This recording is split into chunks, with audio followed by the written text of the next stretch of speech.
Halo YouTube, Assalamualaikum warahmatullahi wabarakatuh. Jumpa lagi bersama Fotovlog channel Jepretin. Nah, kali ini masih seputar kamera yang akan saya bahas. Dan di video kali ini saya akan membahas masih sama dengan kamera jadul Nikon D90. Kamera semi pro yang tergolong memang kamera yang udah sedikit jadul ya. Bukan sedikit lagi, tapi udah kamera jadul ini ya teman-teman ya, tapi memiliki fitur, memiliki spesifikasi yang masih banyak diminati oleh tentunya para penggemar fotografi. Di era tahun 2021 ini, kamera ini masih banyak digunakan untuk foto spot maupun untuk foto wedding atau pre-wed ya. Untuk foto-foto model juga para fotografer masih banyak yang menggunakan kamera jenis ini ya, tergolong kamera jadul. Tapi memang saya pribadi sangat menyukai ini, dan selama ini saya memakai ini terus ya, untuk foto olahraga, foto bola maupun juga foto wedding. Nah, kali ini yang akan saya bahas yaitu tentang fitur-fiturnya dan cara untuk setting supaya hasilnya bisa bagus memakai Nikon D90 ini ya teman-teman. Kameranya tergolong simple seperti ini ya. Nah, di sini belum saya kasih baterai.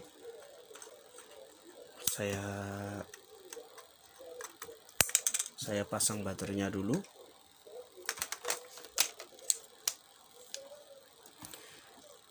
Dulu saya membeli kamera ini SC-nya udah sekitar 70 ribuan. Itu udah lumayan banyak ya SC-nya ya, shutter count-nya. Nah, banyak dari teman-teman yang mengkhawatirkan dari jumlah SC dari sebuah kamera ini. Tapi ingat teman-teman, penyebab dari matot atau mati total atau segala macam dalam kondisi si kamera DSLR ini bukan satu-satunya faktor dari SC yang terlalu tinggi ya teman-teman. Dalam kondisi ini memang dari shutter count ini ada umurnya mungkin sekitar sampai mungkin 250 ya, dan milik saya ini udah tinggi banget ya teman-teman, udah banyak shutter count-nya, sekitar berapa ya, mungkin 100.000 atau bisa lebih. Tapi alhamdulillah ya teman-teman, selama ini saya memakai si kamera ini nggak ada masalah selama kita memakainya dengan benar. Nah, penyebab dari matot dari kamera sendiri itu banyak hal ya, dari mungkin human error, dan untuk pemakaiannya itu terlalu ekstrim mungkin itu juga menjadi penyebab. Jadi bukan satu-satunya untuk shutter count itu menjadi penyebab dari gejala matotnya si kamera DSLR kita ya. Nah, langsung saja, itu seputar dari shutter count-nya. Sekarang saya hidupin kameranya, dan ini saya nggak memakai lensa ya, nggak dikasih lensa ini. Nah, di sini di tampilan saya selalu menggunakan di menu manual ya teman-teman ya, bisa lihat nggak? Nah ini saya memakai manual, dan juga nggak sedikit yang memakai, yang males untuk setting itu dia memakai ini auto ya. Nah, dia memakai auto dimana nanti hasil dari jepretannya itu dia udah otomatis, kita hanya menyesuaikan dengan kondisi di lapangan, ISO ya. Nanti juga dari shutter speednya menyesuaikan.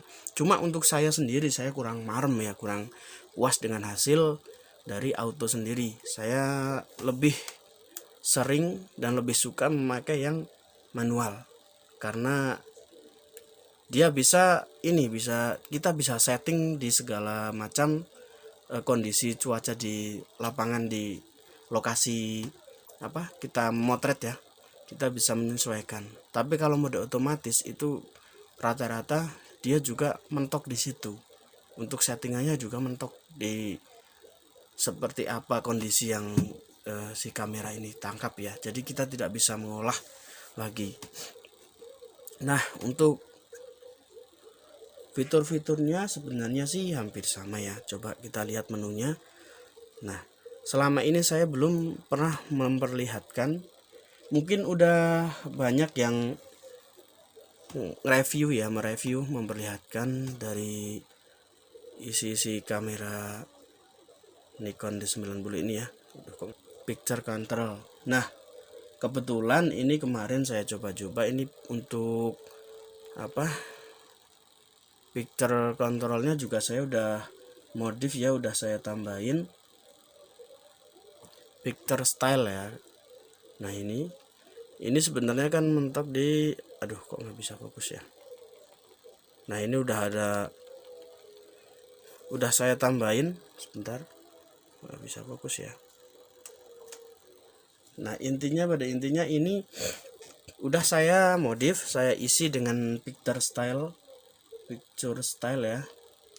Ini udah banyak, ada ada Kodak Portra Mono, ada Fashion, ada C5 ini real midtone, terus Fuji Astia, terus ada Fuji Superia ya, Superia. Nah, ini saya tambahin sendiri. Nah, untuk yang saya gunakan biasanya saya memakai ini ya, Vivid ya. Ini saya memakai ini picture style Vivid. Kelihatan nggak sih? Nggak bisa ini ya. Nah, ini saya memakai ini, kita pencet. Nah, di sini kita tinggal geser ini aja. Di sini ada beberapa pengaturan ya, di sini ya, settingan yang sering saya gunakan.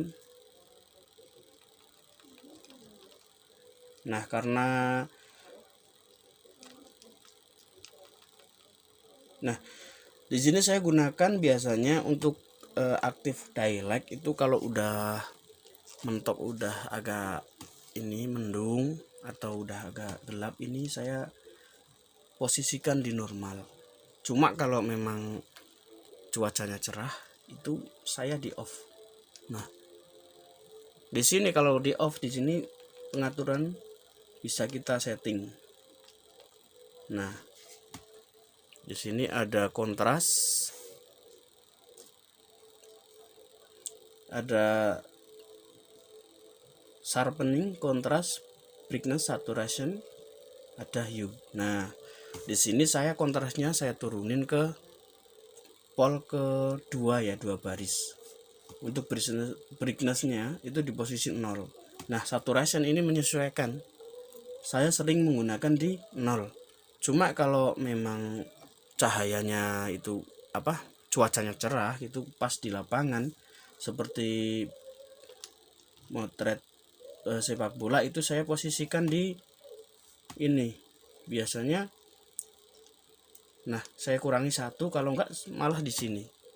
Jadi sesuai kebutuhan. Nah, untuk selanjutnya itu white balance. Nah, untuk white balance sendiri saya memakai direct sunlight, dimana di sini bisa digeser ya. Nah, di sini bisa digeser. Untuk titik hitamnya ini kita bisa geser ke sini, ke atas atau tergantung kita maunya gimana. Untuk hasil agak istilahnya agak sedikit biru, cuma nanti nggak begitu, aduh kok nggak jelas ya. Nah, untuk titik hitamnya ini saya geser ke 1, saya geser ke nah, saya geser ke 1, ke garis 1 ke kiri ya, ke kiri. Biasanya juga saya agak ke atasin ya, 1 baris ke atas. Untuk ISO sendiri menyesuaikan dari cuacanya juga, kondisi lapangan seperti apa. Soalnya kamera ini kalau ISO-nya terlalu tinggi itu akan menyebabkan yang namanya noise. Jadi gambarnya bisa kayak ada bintik-bintiknya gitu ya. Nah untuk yang lainnya sih sama ya, cuma dari settingan ini saya sering memakai yang vivid ini. Picture style yang saya install ya di gambar untuk fashion juga itu kurang maksimal juga ya, kurang maksimal kalau kita mengandalkan cuma yang ini ya. Nah kita lihat settingannya cuma seperti ini ya. Settingannya itu ini beda banget dengan settingan yang bawaan dari si Nikonnya ya, lihat. Nah ini beda sekali ya, tampilannya juga beda. Jadi saya sarankan kalau kita istilahnya mau pakai yang standar seperti ini, nah ini akan menghasilkan gambar yang sedikit detail dalam pewarnaannya. Soalnya mode standar itu dari saturationnya itu dia naik satu baris, satu kotak ya kalau di sini, satu kotak, dan kontrasnya juga di angka 2 di, nah di 2 ini sharpeningnya itu rata-rata dipolkan ke sini ya, dimentok.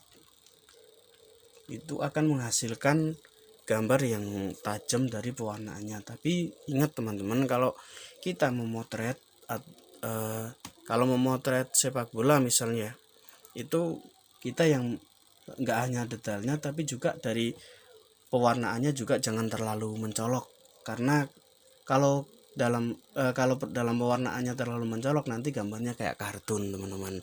Jadi pinter-pinter dari kita sendiri untuk mengolah gambarnya. Kalau saya sering memakai Lightroom. Nah di PC ya, saya tunjukin,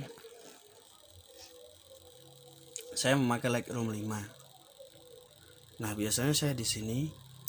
Nah kita di setiap hasil pemotretan nggak selalu sama dalam kondisi cuacanya ya, nggak selalu sama seperti ini. Nah dari editing kita sendiri itu sangat mempengaruhi untuk nanti hasil matangnya seperti apa ya.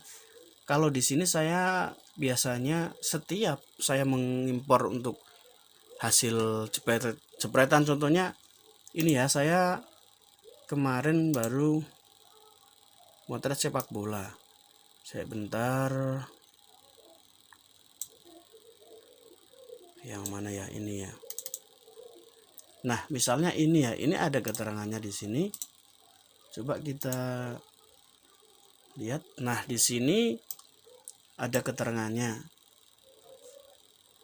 untuk detailnya juga ada ini ya teman-teman ya.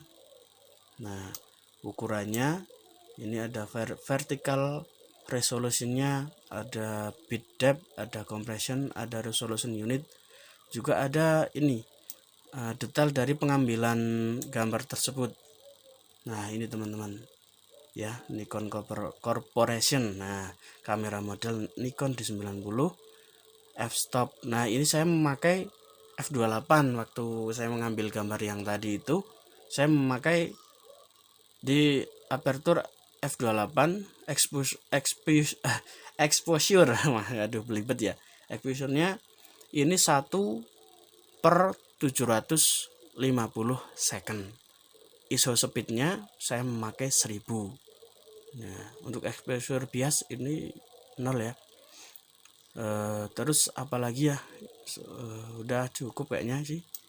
Kita pilih develop ya, di sini ada menu develop. Nah untuk semua jepretan nanti akan berakhir di sini ya teman-teman, di Lightroom kalau saya. Nah di sini saya sudah membuat preset.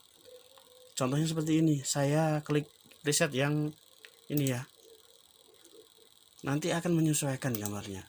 Nah lihat, dia akan berubah-ubah sesuai dengan settingan yang kita buat. Nah di sini pada intinya ada clarity, ada vibrance, ada saturation. Nah di sini bisa ditambahkan untuk edit yang kita inginkan teman-teman. Nah di situ ya teman-teman. Untuk dari kamera sendiri settingannya seperti tadi ya teman-teman, nggak ada settingan yang sulit sebenarnya, cuma seperti ini teman-teman ya. Ini adalah settingan yang sering saya gunakan. Maaf, ini agak nggak bisa fokus ini. Nah, seperti ini teman-teman ya. Nah, untuk yang lainnya lagi, untuk autofokusnya. Nah, untuk autofocus biasanya saya memakai central focus point di sini. Untuk built-in AF assist illuminator saya on kan. Nah, di sini biasanya di sini juga saya area mode supaya kita bisa mengambil gambar tanpa ngeblur ya, tanpa ada yang luput dari si jepretan kamera tersebut. Jangan bosan untuk belajar bagi yang suka dengan fotografi, karena saya sendiri juga belum lama ya di dunia fotografi ini dan masih butuh banyak lagi untuk belajar mengotak-atik dari kamera sendiri. Yang namanya fotografer itu harus bisa di segala macam kondisi, segala macam alat yang kita gunakan itu harus bisa profesional. Oke teman-teman, bagi yang belum subscribe, silahkan subscribe agar supaya tidak ketinggalan video-video terbaru dari channel Jepretin. Oke teman-teman, sampai jumpa di lain kesempatan. Semoga edukasi-edukasi yang tadi saya utarakan bermanfaat untuk teman-teman semua ya. Oke, sampai jumpa di lain kesempatan. Wassalamualaikum warahmatullahi wabarakatuh.